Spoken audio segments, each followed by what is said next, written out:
नमस्कार दोस्तों, कैसे हैं आप सब लोग। हमारे YouTube चैनल में आप सभी का बहुत बहुत स्वागत है। मैं हूं सुमित। दोस्तों, आज का वीडियो जो है एक कमेंट्स के ऊपर है। मैंने बहुत सारे कमेंट्स पढ़े थे, तो उसमें मेरे को एक कमेंट मिला और सोचा कि ये मन में बहुत सारे लोगों के सवाल चलता है और जो नए भाई सीख रहे हैं उनके मन में भी एक सवाल चलता है। हमारे घर पे आटा चक्की जो मोटर होती है 3 HP की, 2 HP की या जो भी, ठीक है, उसमें कैपेसिटर लगा आता है। सिंगल फेस मोटर की हम बात कर रहे हैं, आटा पीसने की चक्की की मोटर की। उसमें कैपेसिटर्स जो लगे आते हैं, तो उसका बढ़ाने और घटाने पर क्या मोटर के ऊपर असर पड़ता है। ठीक है, उसमें जो ज़्यादातर कैपेसिटर देखने को मिलते हैं जो 2 HP की होगी, उसमें देखा जाता है 80 और 100 के कैपेसिटर लगे मिलते हैं। 2 HP की मोटर में 80 से 100 UF के बीच का एक कैपेसिटर होता है। उस पर लिखा होता है 80 से 100 के बीच का लगभग ये पावर ये देगा, ऊपर नीचे चलता है इसमें, है ना। तो उसमें 2 कैपेसिटर लगा देते हैं 80 से 100 का। कई बार वो कैपेसिटर खराब हो जाते हैं, तो भाई जो होते हैं जिनका मोटर है वो क्या करते हैं कि मार्केट में जाते हैं, वहाँ पे उस UF का कई बार कैपेसिटर नहीं मिलता है और बड़ा कैपेसिटर रहता है, जैसे कि 100-120 UF का। जैसे उसमें 80 और 100 का लगा हुआ है, तो उसकी जगह 100 से 120 का या उससे बड़ा मिल जाता है, 150 तक का मिल जाता है ना, 120 से 150 UF। तो वो डरते हैं कि बड़ा लगा देंगे तो मोटर जल जाएगी, ये हो जाएगा, वो हो जाएगा। और जो बेचने वाले हैं उनको भी लगता है कि कहीं मोटर में गड़बड़ ना हो जाए। तो उसी के बारे में मैं बता रहा हूँ आप लोगों को।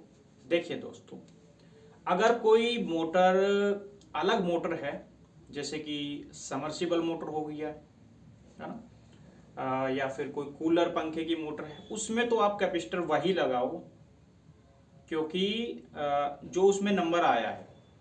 ये जो कूलर मोटर में 4 का कैपेसिटर लगना है, सीलिंग फैन में 3.25 का लग जाता है, उससे कम का लग जाता है, तो आप उसी हिसाब से लगाओ, छोटे मोटरें हैं तो।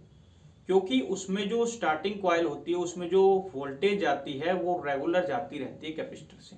तो जिसमें रेगुलर लगा हुआ है कैपेसिटर, तो वो तो आपको उतना ही रखना है, याद रखिए। लेकिन आटा चक्की मोटर जो है उसकी बात कर रहे हैं वीडियो में, तो उसमें आप कैपेसिटर बढ़ा के भी लगा सकते हो। जैसे उसमें 2 कैपेसिटर लगे थे, तो उसकी जगह 3 भी लगा सकते हो। या उसमें जैसे 100 का लगा हुआ है, 80-100 का लगा हो, तो उसकी जगह 150 के भी 2 लगा सकते हो।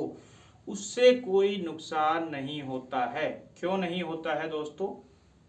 क्योंकि उसकी जो स्टार्टिंग है उसमें सिर्फ थोड़ी देर ही करंट जाता है, सेकंड ही करंट जाता है, कि एक बार मोटर स्टार्ट हुई बस इतना ही करंट गया, उसके बाद क्या, स्टार्टिंग का काम खत्म, कैपेसिटर का काम खत्म। तो ये बात होती है।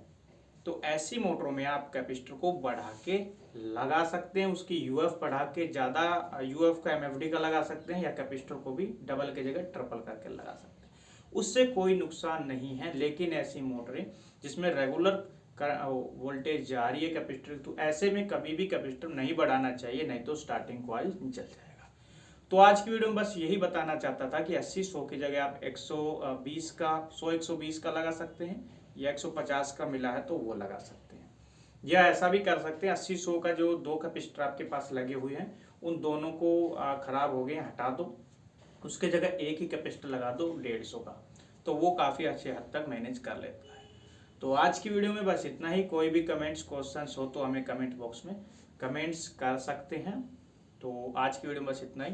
वीडियो पसंद आए तो लाइक करें, दोस्तों में शेयर करें, चैनल को सब्सक्राइब करें। फिर मिलेंगे। वंदे मातरम, जय श्री राम।